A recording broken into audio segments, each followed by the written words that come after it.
Doctor Shyamaprasad মুখোপাধ্যায়ের বলিদান দিবস উপলক্ষে দক্ষিণ কলকাতার যুব মোর্চার উদ্যোগে হাজরা মোড়ে আয়োজিত রক্তদান শিবিরে উপস্থিত ছিলেন মুখ্যমন্ত্রী শুভেন্দু অধিকারী। এদিন তিনি বলেন, দক্ষিণ কলকাতার যুব মোর্চা প্রতি বছর এই দিনে রক্তদান শিবিরের আয়োজন করে। বিরোধী দলনেতা থাকাকালীনও তিনি এই কর্মসূচিতে অংশ নিয়েছেন। মুখ্যমন্ত্রী অভিযোগ করেন, বিরোধী দলনেতা থাকাকালীন হাজরা মোড়ে রক্তদান শিবির আয়োজনের ক্ষেত্রে বহু বাধা এসেছিল এবং আদালতের অনুমতি নিয়েই কর্মসূচি করতে হয়েছে। তাপস রায়কে পাশে নিয়ে তিনি বলেন, রাজ্যের শিল্পমন্ত্রী হিসেবে তার হাত ধরে শিল্পের প্রসার ঘটবে এবং কর্মসংস্থানও বাড়বে। এদিন মুখ্যমন্ত্রী জানান, এই প্রথম পশ্চিমবঙ্গে সরকারের তথ্য এবং সংস্কৃতি দপ্তর এবং কলকাতা পুরসভার যৌথ উদ্যোগে ডক্টর শ্যামাপ্রসাদ মুখোপাধ্যায়ের বলিদান দিবস পালন করা হয়েছে। তিনি বলেন, 20শে জুনের গুরুত্ব এতদিন মানুষের সামনে তুলে ধরা হয়নি। ডক্টর শ্যামাপ্রসাদ মুখোপাধ্যায়ের মৃত্যু প্রসঙ্গে মুখ্যমন্ত্রী বলেন, তার মৃত্যুর পিছনে চক্রান্ত ছিল বলে তিনি মনে করেছেন।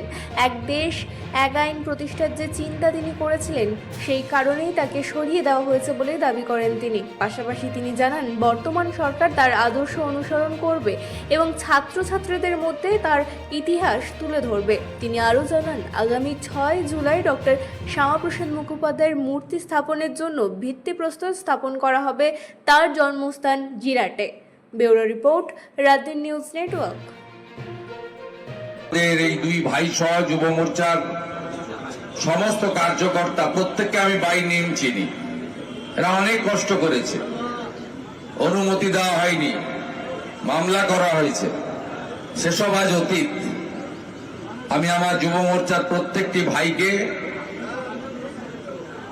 যারা রাষ্ট্রবাদের পক্ষে, দেশপ্রেমের পক্ষে, পরিবর্তনের পক্ষে লড়েছেন বলেই আজকে আমরা রাজ্যে ক্ষমতায় এসেছি এবং আপনারা সবাই মিলে ভারতীয় জনতা পার্টি আমাকে মুখ্যমন্ত্রীর দায়িত্ব দিয়েছেন, আমি এদেরকে ধন্যবাদ জানাই।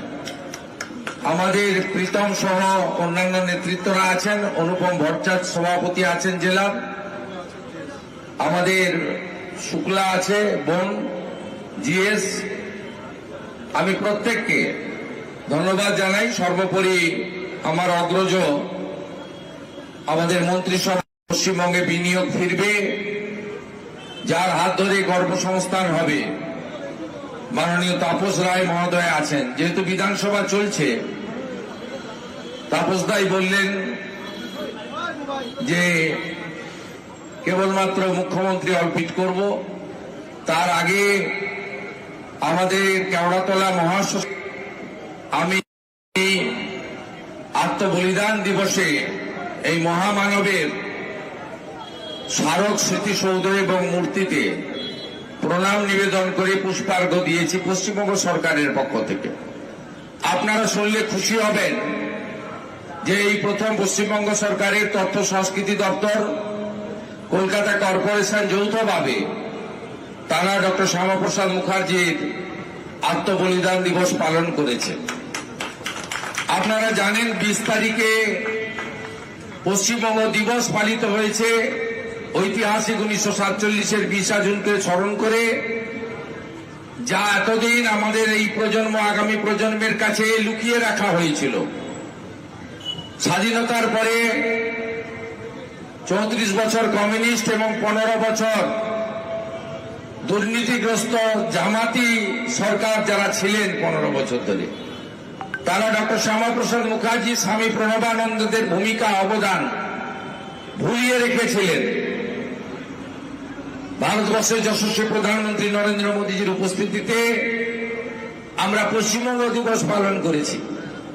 আজকে আত্মবলিদান দিবস পালন হচ্ছে। ওনার মৃত্যু রহস্যের মধ্যে, এই মৃত্যুকে আমরা চক্রান্তের হত্যা বলে মনে করি। তৎকালীন কাশ্মীরকে ভারতের সঙ্গে রাখা, তাকে